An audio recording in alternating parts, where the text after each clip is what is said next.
if we tested different types of performers against each other and put them through a maze of unfortunate events, I think what you would see more than anything is that the guy who is the most resilient, which is the guy who's going to be the highest performing over time, assuming all these players are operating from the same technical methodology. If we hold that factor stable, the guy that is encountering these unfortunate events with more capacity to reframe them into gifts that he's learning from instead of mistakes that he's made or punishments along the way, that's the deciding factor in that guy having the energy to continue and to be able to parse information in an objective way. Welcome to Beyond Poker, a podcast that shows you how to apply the skills from poker to the world of entrepreneurship. Join me, Nick Howard, along with my co-host Wayne Yap, as we reveal the lessons learned from generating millions of dollars playing high-stakes poker and give you actionable tips and strategies to skyrocket your success in business. Whether you're a poker player who wants to build a business or a business owner who loves the game of poker, this podcast is for you.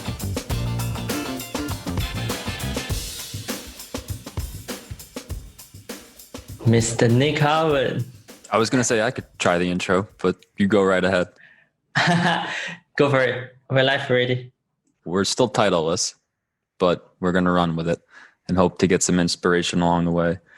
We thought for this episode, we could jump into a little bit more of a nuanced topic potentially, but I think a topic that really speaks to the type of guy that's going to enjoy this podcast, which is the type A performer. And that guy has specific traits about him that I think are easily identifiable. These are the overachievers. These are typically the type of people that have trouble balancing the logistics and the things they want to accomplish with healthy life balance, typically, I think is a good way to put it. So I have a lot of experience working with players who come from type A motivational systems, and most of the upgrades that I feel like I've made to performance methodology in my company have been from the consults I've done with players and just listening to how these guys are making sense of life. So I have my own sort of methods for how to dismantle this. And I actually started another podcast that you guys can check out over at Brad Wilson's channel. I think he's changing the title of his pod, so I won't throw you through a loop there. But the chapter that I contributed is called Detox Files, and it's a bunch of free consults that go through these types of motivational systems with players in the industry that I just allowed to reach out for free and sign up for this. So check that out if you're more interested in it. I think these are going to be a little bit more nuanced conversations, probably more high level, but that would be a good entry point if you guys are interested in hearing what this shift is out of type A performance. So with that said, I'm going to start with a few questions for you, Wayne, just to open this up to your personal experience, because I know that you would identify yourself as this type of performer. Take me back to the beginning of your poker journey, and as swiftly as you can, talk me through the process of you identifying yourself as a type A. Maybe it even happened before you got into poker, but I want to hear how you navigated your way through the growing pains and the ceilings that develop from being a type A that has this overachiever mindset and struggles to balance accountability to all your goals with life balance and the stress that can invoke. So however that feels natural for you to describe your process, that's where I'd like to start. Yeah, I mean, it definitely started from before poker. I was like that my whole life. So it was always like my whole life went in many teams. So I guess many of you might not have heard of my life story in some way. So maybe even you, Nick, like I never actually shared a lot of this with you. Like I started young, I started playing video games. I always wanted to be the best. When I started playing video games, I went all in. I was winning some tournaments when I was a kid, things like that. And then when I was slightly older, I went into bowling. So I was a national under-23 bowler in Singapore, and I just pretty much went all in. When I didn't do well, like my way to compensate for not doing well was just to go harder than anybody else. Like every day after school, I didn't have money to take a taxi, so I would drag my bowling balls, take a bus, drag like 3 bowling balls. Hold on. Because I feel like this is worthy of just a quick pause. So bowling, as in the sport where you throw balls at pins, that's what you were into. Yeah. I don't see that for you, Wayne. I don't know why. But go on. Okay, so how'd you get into that? I got into it because when I was 5, I was going to this country club with my family, and basically they opened a bowling alley. And because I was 5, my parents didn't allow me to bowl, but they let my brother bowl. So I was like, hey, I really want to do this. And then I started getting into it. I just like, hey, when I'm going to it, I got to be good at it. So I just kind of went all in and worked my way up. Like I was the person who went there every day and tried. And then when I failed, I just like, I couldn't go to school. I couldn't do anything. I was wrecked. I was ruined. It's like I felt like I was on a big downswing. And just as a quick side note, because this is fascinating to me, the children order, the construction of the brotherhood, I guess. Your brother's older than you? Mm-hmm. Because I don't know, I've seen some data on this, and I think it's funny that you don't know this about me, but I'm a second child too, technically middle child. So my competitive drive developed in the same way, not through bowling, but through other sports and games. Something about having an older brother seems to, I'd love to see proof of this, but I think it definitely drives this competitive framework a bit harder. So please go on. I just think that's interesting. Yeah, and then I kind of took it with me, like playing video games as well again after bowling, and then going to poker. Like I didn't have time to do it because I was in the army, and when I could come out of the army, I would just dedicate my entire weekend to poker. And I just like, I always had the mindset where because I was studying, I had a big disadvantage in terms of time. I could put in less time than my opponents. I could put in less time than everyone else. So I was like trying to climb up in stakes while going through school. And I became ultra focused whenever there was exams or whenever I was studying poker, because I knew that like if I wasted time studying for exams and I did it in an inefficient way, I wouldn't be able to spend the time studying in poker.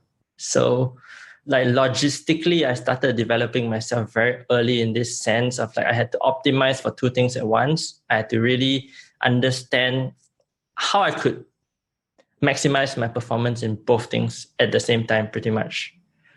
That led me down a funny journey where once I graduated, I had a lot of free time, but I couldn't really understand how to take care of myself from a taking breaks perspective. So I never really took proper breaks because I was just, in the past when I had a break from school, I would just go all in and grind poker. And then when I couldn't grind poker anymore, I would go back to school. So I was like, in a way, even though I'm always focused on something, I sort of got to take a break from one thing. So in a way, like my flow cycle or my performance cycle is somewhat, I still get somewhat of rest. But then later on, as I pushed through in poker and I tried to get up to high stakes, I had to work with a few mindset coaches. Like I worked with Jared Tendler and then Elliot as well. Both of them really seriously recommended that I take some breaks. Both of them separately suggested that I actually go on a holiday that isn't about pushing my body to its limits again. Because back then, all my holidays were like going to Taiwan or Hong Kong or Vegas or somewhere and partying really hard and just like pushing my body. And then like I get so destroyed, I can't do anything. And then I take the rest and then I go back to poker. So that's kind of my journey. And type A is like, yeah, I was really, really extreme. I was just having a flashback to Elliot telling me I should take more spa days. He used to love that recommendation. I think it's super funny, this thing that you told me the other day on, I think we were talking on WhatsApp, and I'd love for you to repeat it here and explain it a little more. It was one of the things that we were sort of just throwing back and forth, one of the ideas potentially for a podcast topic. And I don't want to go into it into super nuance here, but I do want you to bring it up because I think it's super valuable. Tell me this quote, or I guess I'll just restate it and you can go into it. You said something along the lines of, yeah, I feel like I'm getting so good at logistics that it's actually a leak. Can you talk a little bit more about what that means to you in terms of discovering that and taking logistics down a very intense path, optimizing logistics, and how that sort of unfolded for you? I think where it gets to become a leak is when I am too extreme with it and I force myself to match 3 different cycles at the same time. Like it's just like very, very... Okay, let's just take the example of 2 cycles. If I'm on a sprint or flow part of a cycle on my small cycle, and then I'm on the rest on my big cycle, it's like, it doesn't really make sense, right? Because like, am I supposed to be resting or am I supposed to be sprinting? So they're almost competing. Yeah, exactly. And it's kind of like pulling me in 2 directions. So let's take the example of me having a 7-week cycle where I have sprint periods and I have rest periods. And then on a weekly basis, I have that sprint and rest cycle as well. And then sometimes on my rest days during my sprint periods, I'm feeling a little bit guilty because I have all of these big sprint goals that I'm supposed to hit, but then I'm not exactly doing it because it's my rest time as well. I want to focus on that emotion because I feel like this is the most common thread with guys that are having logistical breakdowns, is that there's either a guilt around the way they're doing things, or there's a fear that they'll be guilty if they change something and it doesn't work. And that burden, that obligation that builds up to either be changing what you're doing because it's not working fast enough, or fearing that a change might result in a negative outcome. This guilt, or it can even crystallize into shame over time, seems to be one of the biggest common emotions that I find when talking to these types of guys. So I guess my first question is, do you agree? Are you familiar with that in your own system, that that's the emotion that typically starts to mount and cause stress? And if the answer is yes, how do you deal with that? Yeah, it's definitely yes. And I deal with it by creating forcing functions in my life or setting up my environment in ways that protects me from feeling that guilt, for example. So like a forcing function, for example, is like, I know that during my rest days, even if I'm in the flow period of my life, like during my rest days, I rest better when I have certain commitments that like for example, if I were to go and play floorball, or I were to go bouldering or climbing, or I were to go and hang out with my friends. Like when I'm doing those things, I'm not exactly thinking about my work, and I'm not really feeling guilty about not doing my work because something else is kind of keeping me occupied. Or if I'm just at home on my own, then maybe I just like put myself in an environment where I don't get stimulus from work. Like I try to leave my house, I try to go to a spa, or I try to book a nice hotel room that's just somewhere else, and just so that I don't get off the same, like I don't see my office, I don't see my laptop, and I get to actually rest better. Yeah, that's big.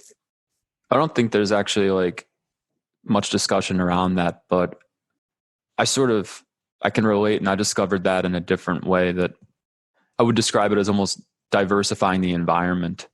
And something about getting moving for me was the key there. I got to actually get out of the house if I'm resting. I got to actually get off the couch. I could spend some time there, but if I sink too deep into that couch, it becomes its own analytical tunnel, and I start to feel that guilt and shame build up. So something about creating this movement through scenery and the body, even just going on walks, I think was a big thing that I started to do to just generate more flow. So there's definitely something about that. And I think it also has to do with what your creative type is. It's a great book that I forget the name of right now, but I think it might actually be called Geniuses Take Walks. But as sort of the same idea that like adding these active portions of your day where you're just getting the movement going. And then in your case, where you're actually planning events that you can make memories with and actually be in a different environment, I think is kind of big.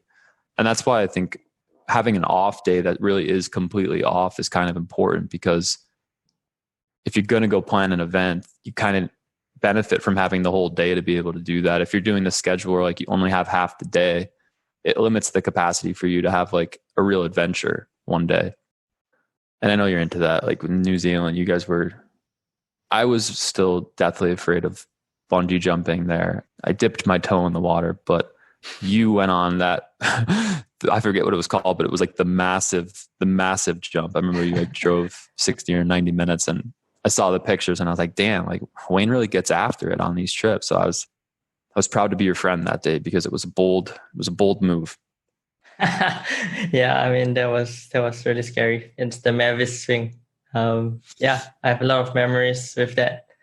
I mean, there's a few stories around that, but like I don't think we want to go that direction for now because I wanted to hear your thoughts. Like we decided to talk about performance resilience because you had some thoughts about this, and you wrote in our shared Evernote file about performance resilience, and I thought it was really really inspiring. And maybe you want to elaborate a little bit more about what you wrote there. Sure, and thanks. Yeah, I went on a run this morning and I found myself toggling through as one of my logistical exercises. This is such a broad topic that I have so much information on in terms of field data, which is not your typical type of data. It's a little bit more intuitive, I guess you could say, even though that is already going to sort of create a competing narrative. But just a lot of experience talking to people about how their motivational systems are running and connecting dots that can only be connected through communication and feeling into people's emotional world.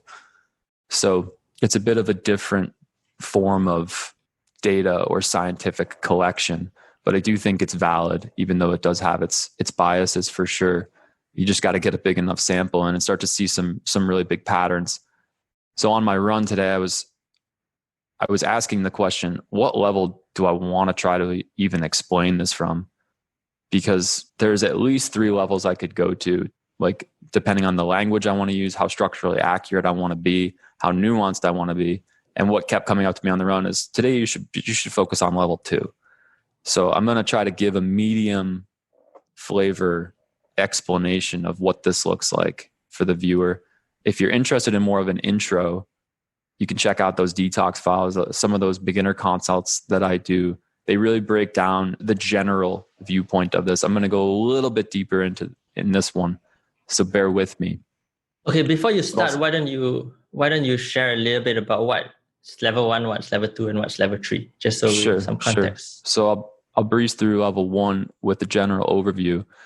Typically, when you look at a type A performer, what he's dealing with is 2 things really. He's usually coming from the analytical plane. He has a high preference for analytics, science, data, and nothing wrong with that. But when that preference becomes enhanced to the point where it becomes almost a rigidified focus, he loses the ability to balance what I would say the intuitive or the emotional plane. So that would be the first thing. And it's one of the first identifiers. From that point, what you have to look at is, if you want to make upgrades to that paradigm, you have to look at why is the emotional plane being disregarded in the optimization process of performance resilience. Well, it's because that player came in from a preconceived notion that logistics are all that matter, basically. So if like for a poker player, I'll give a really cool example. I did a consult with a player a few days ago, actually, and this is a guy that is very typical type A, deals with a lot of stress and anxiety around putting in enough volume, really good at white knuckling his way through the grind, as good as you can be at it before it starts to cause residual damage. And this is a guy that's my age, like 32, 33, recently married. And the consult developed into a pretty focused discussion on his fear that if he shifted to a daytime schedule, which he wanted to do because his sleep patterns were all messed up, but he felt like he had to play this certain site at peak hours. He had a bias that if I shift to a daytime schedule, my win rate will drop by a lot.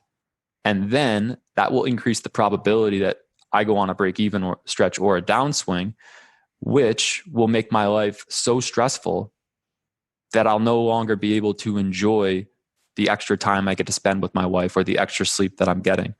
So I'm going to be releasing that whole consult on that other pod that I've mentioned. But the cliffs would be that what we found is this guy is looking through a very one-dimensional window of how to optimize for life EV. And what came out of this call was that we sort of had to expand his perspective from session EV being all that mattered, the logistics of bum hunting, basically, to sacrificing a little bit of win rate to potentially open up way larger and way more fulfilling life EV windows that actually would provide him with so much energy and so much creative passion for potentially new projects that you almost end up enabling yourself to have a complete transition, which I think is really what is happening with a lot of players who are poker oriented but entrepreneurial at heart, is that they're reaching this crossroads where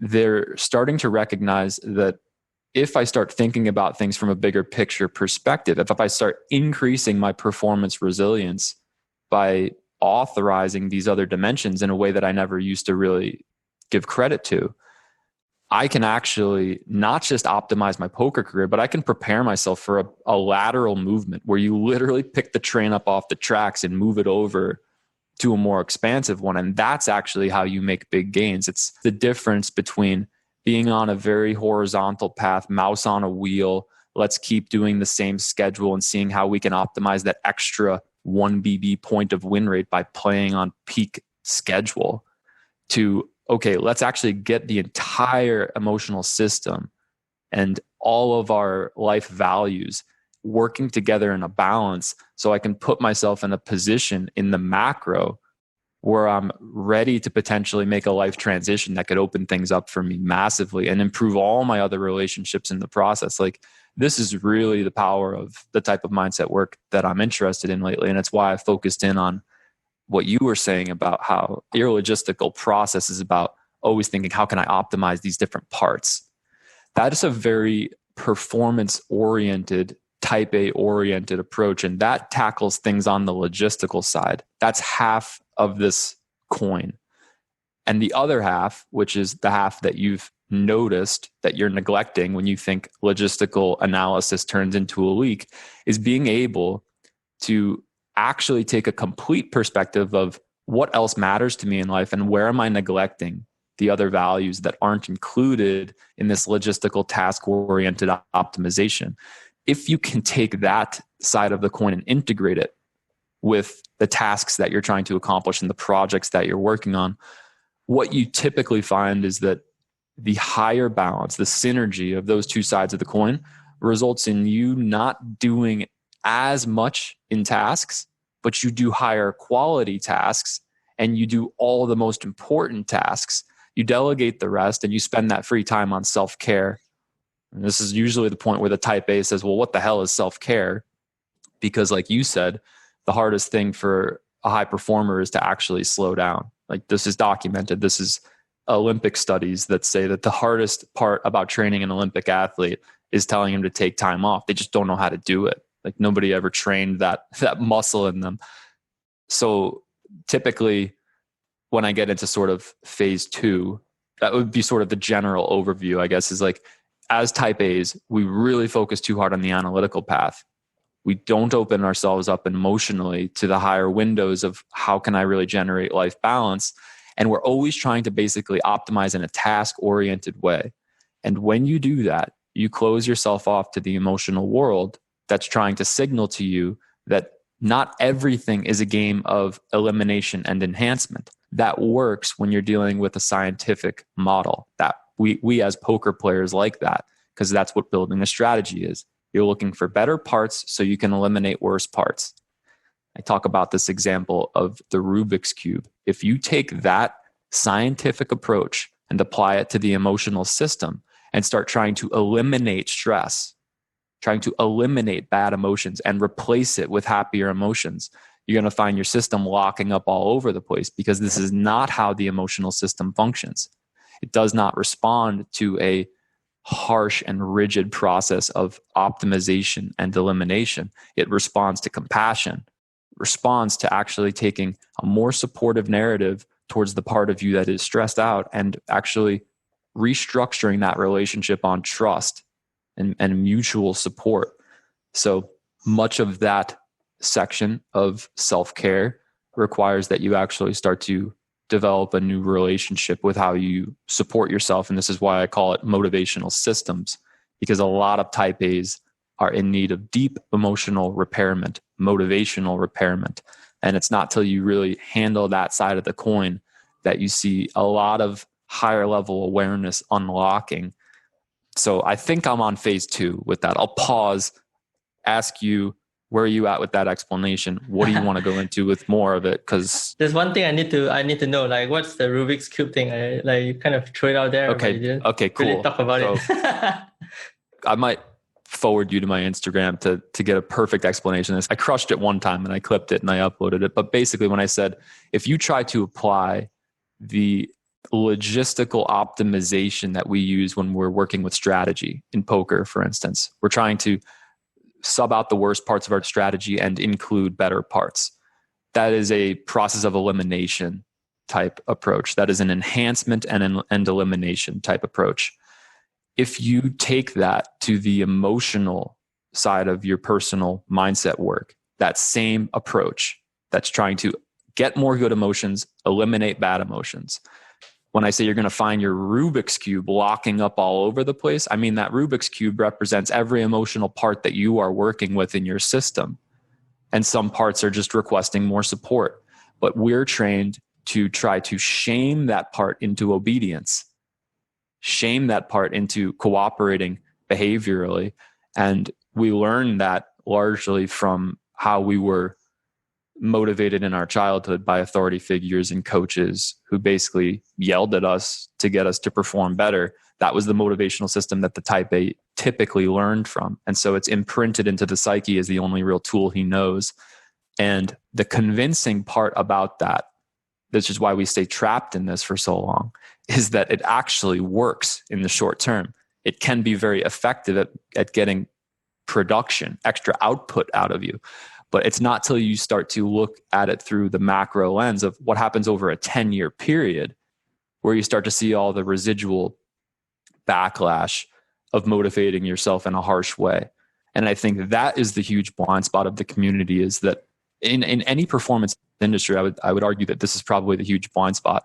People are justifying harsh motivational systems because they generate higher output in the short, without looking at a macro scale of how much are you draining your emotional equity to the point where you're going to be burned out in 3 years, 5 years, and not able to have the emotional resilience, the performance resilience to be able to spot that big project, which is what you should really be waiting for. And now you have a grip of money and you can pick your train up and be like, oh, I'm over here now because this is the higher implied path.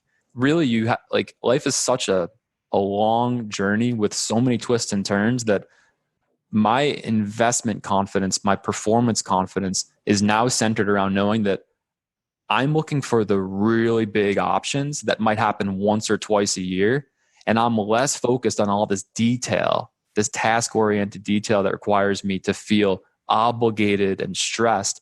I'm holding myself sort of above the clouds by just supporting myself through the daily stressors of life. And I'm really focusing in on how can I identify that 1 or 2 big decisions in this month or this year that really shift my trajectory onto a more higher implied course.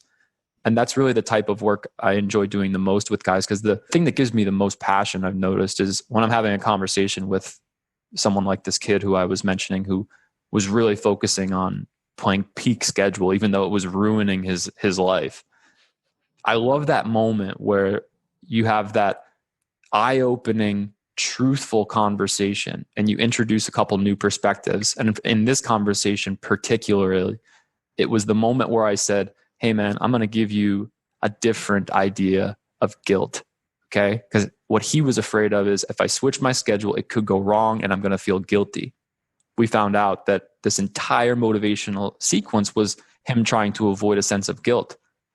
So I said, okay, you're going to stay on this nighttime schedule where you don't even have a chance to sleep with your wife and you're miserable during the day because you're trying to avoid the guilt of potentially going on a downswing that's caused by you lowering your win rate slightly, which isn't even true. It's not even going to happen at that high of a probability. But he's doing that in his head.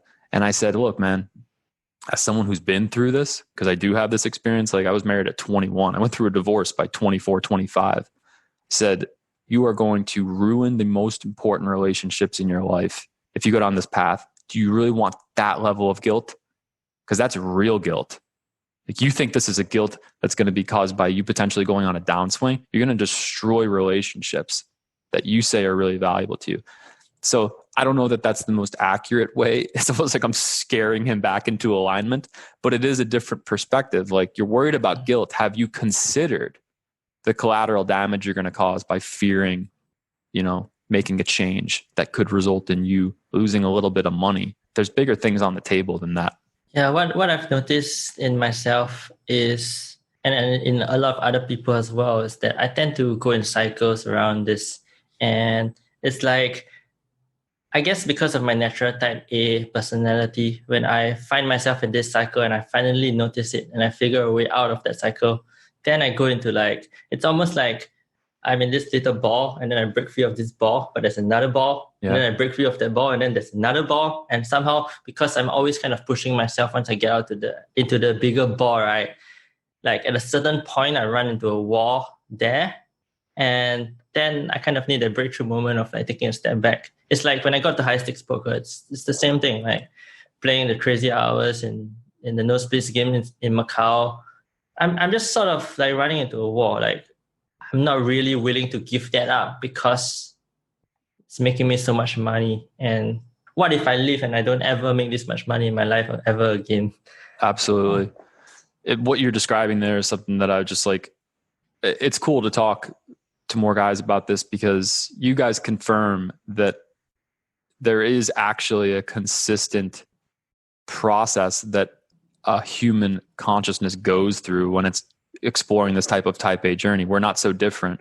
That example you just described, I've come to call that being bubbled. You're just popping bubbles and you get to a larger bubble until you realize I can't go any further popping bubbles until I change my core belief around what I'm actually searching for. And that's my passion right now with mindset work, is this vertical inquiry where we actually get to the root of why you're trying to pop bubbles in all the same ways. Because that path is going to lead you down a very self-confirming road where you never approach the core fear, or the core sense of guilt in this case. So that's where I think the real progress gets made. And it's nice to hear all you guys keep confirming that your systems operate in similar ways, because I think there's a deep sense of connection that can be found there when we start to talk to other high performers that are like, yeah, I'm experiencing this in this way, and it feels like I'm just at a ceiling here. It feels like I'm just obstacled from that next level. A lot of what I want to give to the members of this community is the resources to be able to pop that bubble that you just described, that last bubble that feels like it's a ceiling. We're really trying to just crush through that ceiling, but it requires a different type of tool.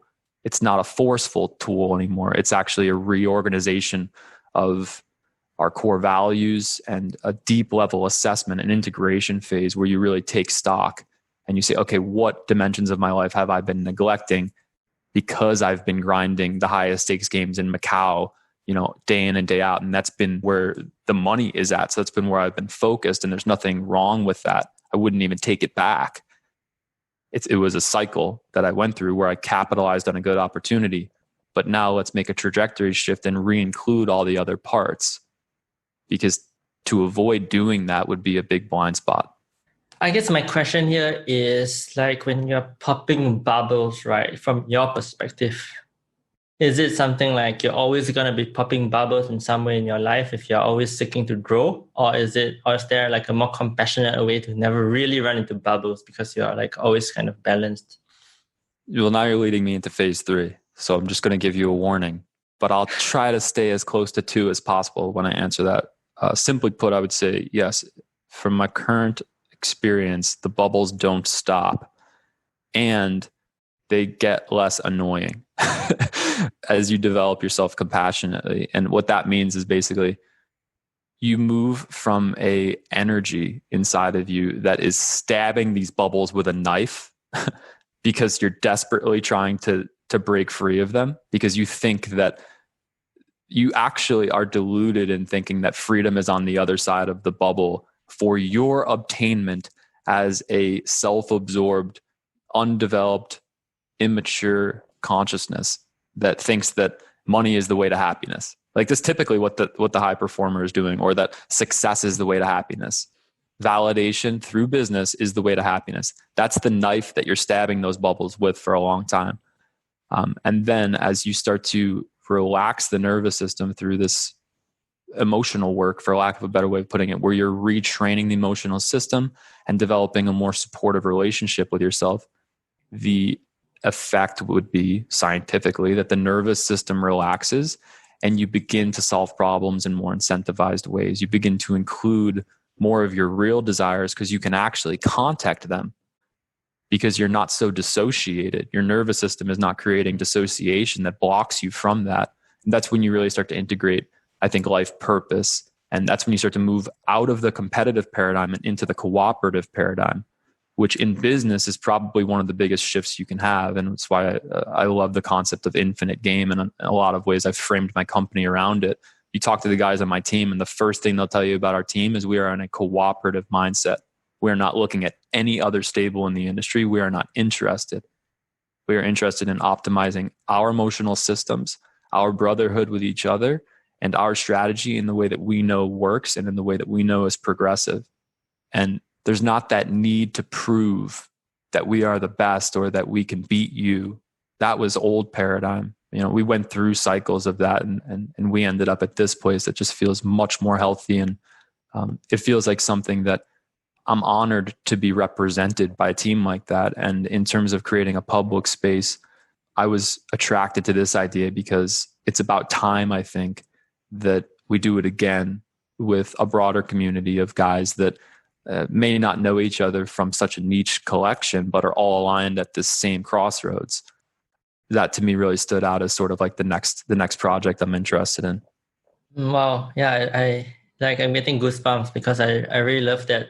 And a guy that I've been studying a lot with and studying his material a lot is this 75-year-old guy called Dan Sullivan. He runs this company called Strategic Coach. And one of my favorite concepts that he has is the whole concept of a rugged individualist, where when you're starting out in your journey, you're always like trained in school to become a better individual. When you go and take your exams, you have to do it yourself. You have to find a way to optimize for yourself. When you're competing, it's about you winning the prize. When you're getting a scholarship, going to a good school, it's about you. And that whole rugged individualist paradigm, you always reach a certain ceiling of complexity. And in order to really break free of that ceiling, you kind of need to go into a team paradigm. And this is kind of the move where even in business, you can see this happening quite a lot, where the individual builds the business around him or around her. And everybody is just a support staff and assistant. And sure, it can function well, but you always will reach a ceiling because there's the ceiling of complexity. And then next, you start moving into the team paradigm, which is what you're talking about, where nobody's really trying to compete with each other. You're not even trying to compete with other stables. And that way you can ascend from that ceiling, but then you kind of reach another ceiling because you're just cooperating within yourself. But then the next level, which is what you want to go into, is the level where your whole organization is cooperating with other organizations, or maybe you are cooperating with me right now. And how Dan actually built his business program is like first stage, signature program, helping individuals thrive in their own lives. Second stage is about helping individuals build a self-managing organization. And then the highest level now is like where organizations are competing with other organizations. And he calls it like the free zone frontier, because when each organization is taking what they are truly uniquely good at and they are already cooperating within themselves, and then they cooperate with another organization like that, whatever product they create is just, it's going to be something on its own. And I think that's kind of what we want to be doing here, where we want to create an environment, a community, a group of people that really care about this performance resilience thing that we're talking about, care about building a sustainable environment that everybody can. It's like, it's so much easier to fall into a trap of not doing what you want to do and pushing yourself too hard and feeling guilty when you're around the wrong people, or when you're alone Because we are social creatures. We take from our environment. If we go into a library, we feel compelled to read a book or to do something. Versus if we are at home, we might feel compelled to lie on bed. And I really want to enhance the part that you brought up about the cooperative nature of moving into organization merger. So like you said, there's even a ceiling on your team cooperating. And that's so true. This thing stands out to me that it's one of my favorite talks to have with the higher division players who sometimes lose their, poker's like a volatile thing, and it's almost impossible to maintain a completely confident mindset all the time. So I think where I've really enjoyed the support that I can provide to a person, especially a high performer who's already a leader within the team network, is when that guy goes on some sort of downswing where he loses confidence, where, life just happens and it gets to him. That's the consult where I feel very congruent in my ability to offer a perspective that gets him back in alignment with his true vision. So situations coming to my mind where one of our team leaders went on like a really bad stretch, and everybody looked around and were like, we know he's running bad. We've been talking to him, and for the most part, he still seems stable in his strategy. He's applying. We've looked at all of his hands. For the most part, they look good. This is definitely down negative variance that's causing this. But it didn't help his mindset completely just to hear that. Helps a little bit, but not all the way. So I did a mindset call with him, and we really got to the bottom of what his doubts were, which is just like he was wondering if he had the resilience to handle this career. And I said, look, man, what you've already accomplished on this team by inspiring the players that you have who now look up to you. This was a kid who flew through the ranks and serves as a beacon of inspiration to the lower division players who've really gained a lot of confidence in the overall system just by observing his journey. I said, you stand for that. And that in itself is inspiring. And all of the guys that you help, and you're worried about a downswing because you're looking at this one-dimensional window of, well, I might not get out of this. It's a very short-term perspective. I might not have the emotional resilience. You're gauging all of that from your lowest point. My job as someone who knows how to support a performer at this stage is to remind him, almost revive his awareness around how awesome he actually already is with his demonstrations on the competitive side of things and on the contributional side of things to his team. And what I'm actually doing there is planting a seed in his head that you are actually safe with this company. You are safe with this executive team because my team leaders, they operate as execs on my team. We actually integrate them into the executive channels, and they're as much influencers of our methodology as the head coaches are. So I shift the perspective towards that, and I say, look at how much contribution and safety there is for you to just keep hanging out in this circle, in this executive circle. You're one of us now. Stay with us. We're not going to leave you just because you had a 50,000 hand break even stretch.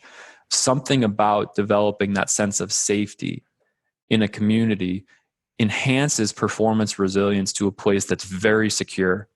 And that allows a person to feel like they can go through downswings and they can go through negative events in life and be honest and open about them. And that it doesn't affect how people are looking at them to the point where they have to start fearing judgment. That's what I mean when I say safety. This guy's a team leader who was afraid that the entire team might start looking down on him if he didn't keep winning. And I'm saying, no, man, we're already looking towards the next project that we're taking you with us on. I'm like, you're already at the highest division level, and we're looking at the umbrella project of this company, and there's a place for you there, regardless of whether or not your poker career maps out the way that you're thinking about it. So what this does is it gives people that expansive implied viewpoint of like, I don't have to have all my eggs in one basket. People are valuing me for the character that I've already demonstrated, and there's no steps backward in that process. You demonstrate character, and that lasts forever as long as you uphold character. And that doesn't rely on variance. That relies on personal honesty. So it's all that. Yeah, there's so many things that stick out. The first is the whole part about the being compassionate to yourself when you face that kind of struggle. The second part is that we're always kind of fighting this whole certainty and uncertainty kind of battle where we're always chasing for more certainty, even though we kind of know the uncertainty or like variety or experiencing some or being comfortable with not having that certainty is what's going to make us happier and make ourselves more stable. But yet we're always still chasing this certainty. It's almost like kind of an internal innate thing that everybody, why can't I just have a stable poker journey where my win rate is going up all the way and I'm winning? Like people would sacrifice some EV if they could have a more stable kind of win rate. Like they would rather make 10K a month and make 120K a year than swing up and down and then make 200K a year. Yeah, it's kind of weird. Absolutely. And I think it's a great way to tie up the discussion on what performance resilience actually is. In a nutshell, one way you could describe it is having comfort in uncertainty, being comfortable navigating uncertainty. And another explanation I could use for that that's a little bit more granular is the ability to spin a negative into a positive. That would be sort of like the level 2 explanation of it, I guess. And then if I was going to go to level 3, I would be able to say something like the ability to see that the negatives that you were labeling as negatives were actually positives in disguise. That is a high level of perceptive resilience. And that, I think, is the skill set that really sets aside a very high performer. If we tested different types of performers against each other and put them through a maze of unfortunate events, I think what you would see more than anything is that the guy who is the most resilient, which is the guy who's going to be the highest performing over time, assuming all these players are operating from the same technical methodology, if we hold that factor stable, the guy that is encountering these unfortunate events with more capacity to reframe them into gifts that he's learning from instead of mistakes that he's made or punishments along the way, that's the deciding factor in that guy having the energy to continue and to be able to parse information in an objective way. And that's what really strong problem solving is. So I like that explanation because it really fuses the emotional kingdom with objective problem solving. And it all hinges on relaxing the nervous system so you can actually think straight.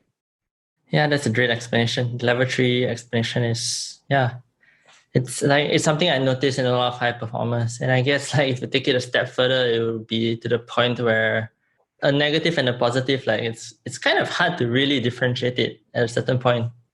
This is why I feel like poker players actually have a gigantic advantage in destroying the polarity of judgments, because we already deal with polarization on a regular basis. So level 3 is really destroying the polarity of positive and negative and starting to see everything as a learning experience, which is actually a form of positive, but it's a transcendent positive. It's like no matter what, there will be improvement and growth and expansion and greater fulfillment on account of that. But it's not this form of optimism that's like, I gotta be positive so I can avoid the negative. No, it's transcendent of that. It's the reframe, it's the higher paradigm that actually destroys the polarity altogether, yet is still able to navigate it in a relative landscape that allows it to facilitate more expansion from the higher level of awareness that has emerged from that catalytic development. That is a very level 3 level description, but that's a nuanced concept, and I feel like it needs to be conveyed in a structurally accurate way. So if that doesn't make sense, focus on level 1 and level 2 because they work too. Yeah, that's a good way to wrap up this episode. Thanks, Wayne. I really enjoyed this one. I can't wait to go into more. Like you said before we did it, we could probably do 3 episodes on this topic. So maybe it's something we come back to after the viewers are able to hear the first release, and we can end up doing part 2 and part 3 of performance resilience over the course of, 6 months. Yeah, so if you're listening into this, just let us know if you want to hear more about performance resilience. Give us the feedback. Like we'll make more if people want to hear more about this. I hope everybody walks away from this episode giving themselves permission to relax and think from higher dimensional viewpoints. Thanks, Wayne. All right. Hey everyone, Nick here, and thanks for listening to the Beyond Poker podcast, where we explore a wide range of topics bridging from poker to lifestyle to entrepreneurship. In order to make it as easy as possible for you to plug into our network, Wayne and I have recorded a special episode where we unpack one of the most common questions asked by poker players. Where can I take my skills from here, and what can I do next? To find that episode, go to beyondpoker.com/guide and check out the new path we've created to help someone like you diversify from poker and into a larger business arena. An arena where you can experience the fulfillment of playing positive-sum games, where everybody wins, and where you can feel like you're part of a team that's making an impact on the world. To download that episode, go to beyondpoker.com/guide, and as always, feel free to reach out to Wayne or I with a question, or just to say hi. Or hey, what's up? How you doing? Let's get a coffee. Something. Alright, I appreciate you guys listening. I hope you felt the connection, and we hope you reach out so we can have the opportunity to get to know you better.